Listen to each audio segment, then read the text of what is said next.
I recently picked up this small lot containing 3 used MacBooks, but apart from a few pictures and a very basic description, I didn't really know what condition any of them were going to be in. One MacBook has a completely broken display, another looks like it hasn't really been cleaned in years, and as for the third one, well, I wasn't even sure whether it would turn on. So today we're gonna unbox all 3, inspect the damage and find out whether buying this lot was even worth it. Let's get started with this.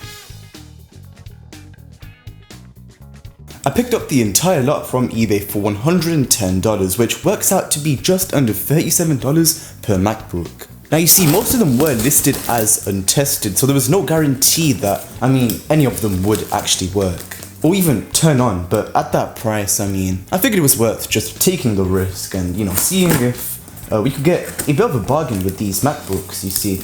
I say this quite often, but sometimes all these electronics need is a bit of MOTing, Just a bit of light servicing. Things like just needing a RAM or an SSD. And I was also thinking, even if only one of them does work, the others still could be very well useful for parts, or potentially become more interesting projects of their own. We actually do have some very nice packaging over here. Alright, let's remove the first airbag, and this should just be the MacBooks themselves.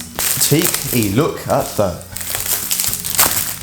Here it is. I'm gonna go ahead and set these aside, and we can get rid of the box. Okay, let's see what we're working with here. Okay, let me cut the tape real quick on both sides, and we can take out the first MacBook here. This does seem to be a late 2011 MacBook Pro. So let's go ahead and check this out first. Okay, and here is MacBook number 1. As we can see on the condition notes, we have general wear, missing or broken screws. The super drive does not seem to be functioning correctly, and the battery seems to be in pretty mid condition, honestly. So let's go ahead and power this thing up and see if it powers on. Alright, let's hit it.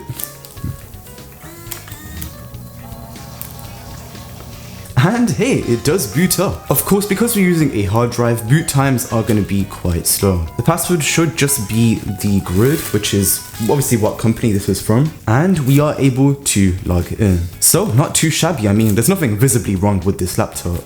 Again, obviously we're rocking a hard drive, so it's going to be very slow, but that is to be expected for what is a 15-year-old device. Otherwise, we do have a functioning install of macOS High Sierra here. About this Mac reports everything correctly. We're rocking 4GB of DDR3 memory, and if I am correct, we are able to upgrade these things to about 16GB of memory. Stay tuned for that. We've got our second generation 2.4 GHz Intel Core i5 and our Intel HD Graphics 3000, which is a pretty mid Intel iGPU, but I guess it does get the job done for all sorts of basic things. The keyboard also works very nicely. We're rocking the typical Apple MacBook Pro keyboard from this older unibody chassis. These unibody MacBooks have some very nice keyboards, honestly. Definitely way more better than the keyboards that they put on the newer MacBooks. And we can also connect to the internet. So far, so good. Alright, let's check out MacBook number 2. MacBook number 2 seems to be the exact same late 2011 MacBook Pro, but in a different condition. Let's see what we're working with here.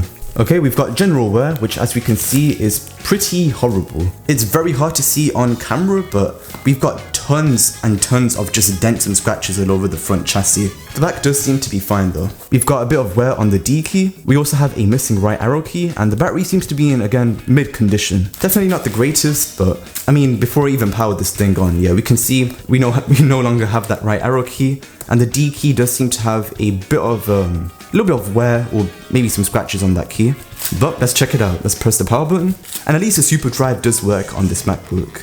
The password should just be the same, but the D key does seem to be functioning either way. Unlike the right arrow key where the knob is basically completely gone. You can press on it as much as you want, but without that knob it's just not gonna work. I'm assuming the previous owner ripped that thing off. Why? Why would you do that?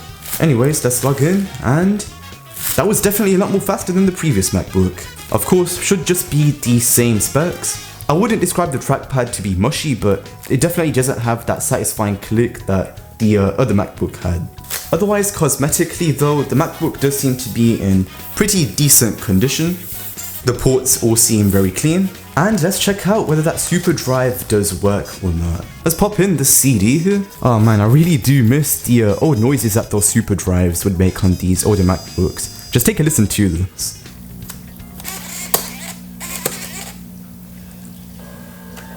Oh my goodness. Okay, and it should just open up iTunes and play like normal. And it plays back flawlessly. Let's take this thing out from its airbag. And let's check it out. This is definitely one of the newer MacBooks from mid-2015, and you might have noticed instead of having a hard drive, we're using a 250GB SSD, along with 16GB of memory and a quad-core Haswell Intel Core i7 clocked at 2.8 GHz. Now you might have noticed from one of my previous videos that this is the exact same MacBook that I had, and you would be correct, except this MacBook does not have the dedicated GPU, being the R9 M370X. Instead, this thing relies solely on the internal graphics, but that should be fine. Now here's the bad side. Heavily damaged / cracked screen. That's not gonna be so great. We also have a bit of general wear. The battery is also in pretty awful condition right now. We're nearing that 1000 cycle count and we're at 79.9% maximum capacity. Yikes. And all the feet of the MacBook are basically gone. That is not great. Anyways, let's see if this thing powers on.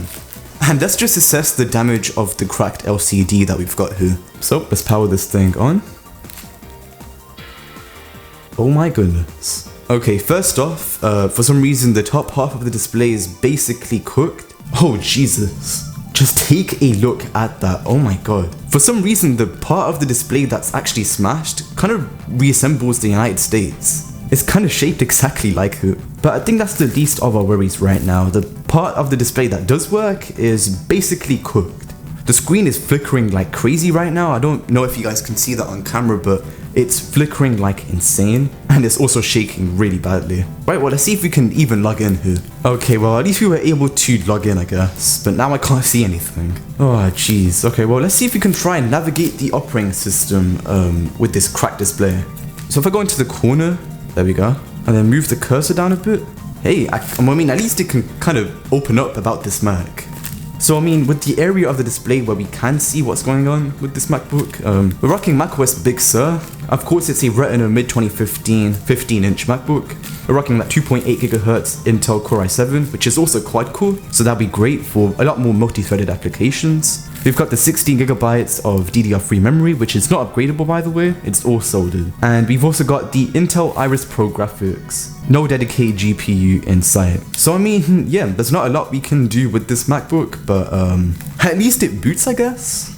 And with that, we've finally gone through all three MacBooks. As we've seen, they're definitely in very different conditions, and not all of them are immediately usable, but I mean, considering I paid $110 for the entire lot, I think there still are some very interesting projects hiding here. So with all three MacBooks lined up, let's take a look at what we ended up with and decide whether this MacBook lot was actually worth the hassle. This late 2011 MacBook Pro is easily in the best condition out of the entire lot. It has no obvious damage and everything appears to work as intended, and unlike the others, it doesn't need any major repairs just to be usable. And because of that, I'd rate this one as fully usable. But I also think it would make a perfect restoration project with a proper clean, an SSD/RAM upgrade, and a few other improvements. This could easily become the best MacBook out of the three. And on the other end of the lot, the 2015 15-inch MacBook Pro is easily in the worst condition. The body is a bit banged up and the display is completely unusable, which makes it basically unusable as a normal laptop in its current state. The good news is that the MacBook itself may still have plenty of life left in it. Rather than replacing the expensive display, I have another project in mind that could make it usable again in a completely different way. So stay tuned for that. So, was this lot of free MacBooks worth $110? Honestly, I'd say yes. Not every machine came out in perfect condition, but that was never really the expectations that I had for this. We ended up with one MacBook that already kind of works, another that could become a great restoration project, and a badly damaged 2015 MacBook Pro that still has the potential to become something completely different. So that means that this lot didn't give us three old, junky laptops. It gave us three completely separate projects and we've only just started with them. In the next video, we'll be taking the MacBook with the destroyed display and finding a way to make it somehow usable again. And after that, we'll give one of the late 2011 MacBook Pros a proper restoration and see how far we can bring it into 2026. So make sure you stay tuned for that because there's still a lot more to come from this $110 MacBook lot. I'd also like to give a shout out to a very special viewer who goes by the name imcoldest. He funded this entire project and without his funding, I definitely wouldn't be able to make this video. So huge shout out to him. Besides that, feel free to join the Discord server too, and I'll see you guys in my next video.